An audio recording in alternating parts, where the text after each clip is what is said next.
How is it possible that a driver who only did 48 laps one day, and then had to stop due to a fuel failure, ends up being one of the most prominent names in the preseason tests? What did the paddock see in Oscar Piastri that generated such surprise? To understand the reason for the impact that Oscar Piastri left in the preseason tests in Barcelona, it is essential to first analyze the strategic architecture that McLaren designed around the debut of the MCL40. Far from following the conservative route usually chosen by top teams in Formula One, McLaren opted for a much more radical, bold, and meticulously calculated path. Instead of taking its car out on the first day of testing as did rivals such as Ferrari, Mercedes, Aston Martin, or even Audi, which completed private shakedowns weeks before, the British team chose an almost countercultural approach, delaying its first outing until the third day of the test, sacrificing kilometers of track in exchange for something more valuable in this technical era: development time in the simulator and wind tunnel. This was not a decision motivated by logistical problems or production delays. Quite the opposite. It was a deliberate move, backed by two key names in the team's new golden era: Andrea Stella, team principal, and Rob Marshall, chief designer. Both understood that, with the aerodynamic and technical package so drastically modified for 2026, each additional day of work on the simulation tools represented pure gain and refinement, and that arriving in Barcelona with a car still in evolution but already validated by virtual methods was preferable to rolling before but with an incomplete design or with structural errors. Instead of putting the car directly on the track, McLaren shipped the MCL40 to AVL's facility in Graz, Austria. This center, one of the most advanced in the world in simulation and testing of hybrid systems, allowed engineers to validate the integration between the power unit, the new energy recovery system, MGUK with greater deployment, the control software, and the active aerodynamic configurations, all without the stress and limitations of the track environment. This gave them a huge technical advantage invisible to the casual eye, but essential for those who understand how a competitive car is built in this era of Formula One. When McLaren finally decided to debut on the track, it already did so with a refined version of the car. They did not need to see if it would start, as often happens in the first days of testing. They arrived with confidence, knowing that what they were about to show was the result of simulations and cross-validations in a highly precise digital ecosystem. The car was not only complete, but optimized for specific conditions at the Barcelona circuit, from cooling levels to the aerodynamic ratio for medium corners and long straights. This approach also allowed them to plan their shoot much more effectively. Instead of distributing their runs over 5 fragmented days, they compressed all the activity into 3 consecutive days, with specific programs for each pilot.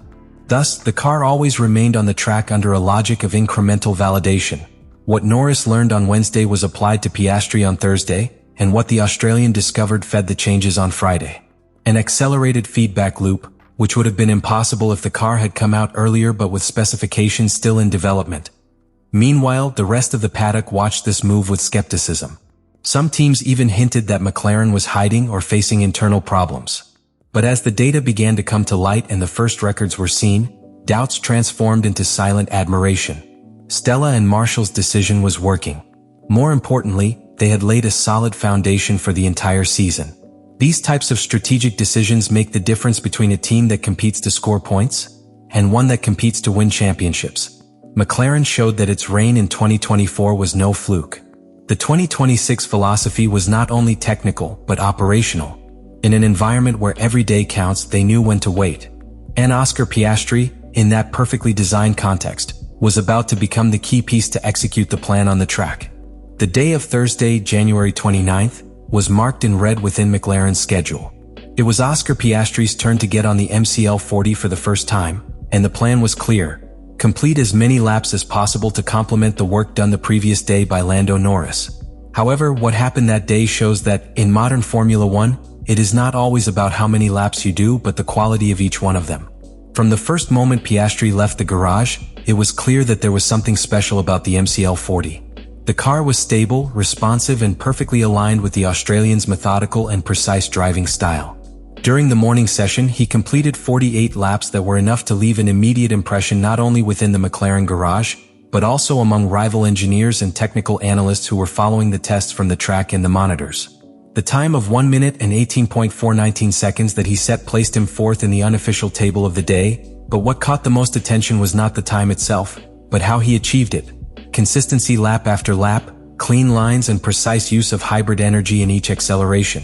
The MCL40, as a representative of the new generation of 2026 single-seaters, requires a completely different reading from the driver.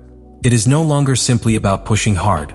The management of electrical deployment, braking distribution, energy recovery, and active aerodynamics modes mean that each corner has multiple possible interpretations, and each lap is an equation to be solved in real time. In this context, Piastri surprised everyone by the speed with which he managed to integrate these elements into his driving. The general impression was that of a driver who had already internalized the behavior of the car far beyond what was expected in his first real contact. Because what Piastri had achieved with just a couple of runs showed not only his potential as a driver, but also the level of preparation that McLaren had achieved off the track. The technical feedback he provided was so valuable that it allowed the team to make setup decisions for the next day without having ridden the second half of the day.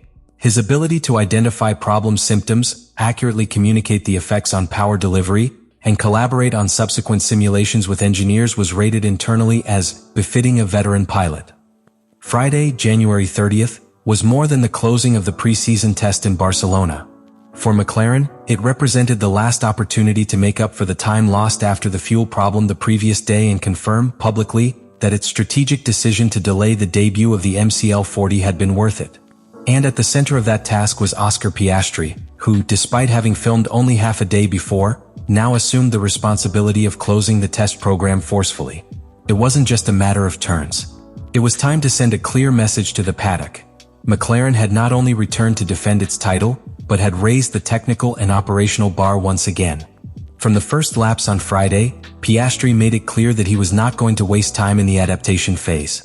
With a car completely reassembled after the comprehensive review of the fuel system, the Australian was comfortable, precise, and aggressive in the key phases of the Barcelona track. What had been seen on Thursday morning was confirmed in more demanding conditions. Piastri managed the hybrid and aerodynamic modes of the MCL40 with the ease of someone who understands the consequences of each configuration change on the general balance of the car. This is especially relevant considering the level of complexity introduced by the 2026 regulations. The new hybrid era, with a more powerful MGU-K 350 kilowatts and the elimination of the MGU-H, requires the pilot to act almost like an engineer inside the cockpit. In practice, Piastri had to manage a continuous combination between electric deployment, internal combustion engine mapping, active aerodynamics modes. The MCL40, which no longer has the type of passive aerodynamic support that drivers have become accustomed to since 2022, requires a constant reading of each sector of the track to modify the behavior of the car in real time. Piastri not only understood it, he executed it, and that impressed. The most significant thing about that Friday was not the screen time, but the internal comments. Engineers from other teams were surprised with the level of control that Piastri demonstrated in classification simulations, energy recovery tests, and long runs. During a stint simulation with high fuel load, the Australian driver managed to maintain consistent times within a margin of 0.3 per lap for almost 20 consecutive laps, without pronounced degradation in the compounds or driving errors. That ability to keep the car in the sweet spot without pushing the limits of the new hybrid system or compromising thermal stability was one of the clearest signs that Piastri was not only understanding the car, but maximizing it. In terms of correlation, the data collected during that last day was key for McLaren. Not only did they confirm what the team had observed at the AVL bench in Graz and in internal simulations in Woking, they directly validated the way the MCL40 responded to the pilot's instructions. Engineers highlighted the quality of Piastri's feedback, its ability to detect subtle changes in the behavior of the rear axle under different regeneration phases, and its ease of describing the behavior of regenerative versus hydraulic brakes. These technical details, which usually take weeks to fine-tune with other drivers, were already mastered by the Australian after just a day and a half of work. Let me know in the comments what you think about all this.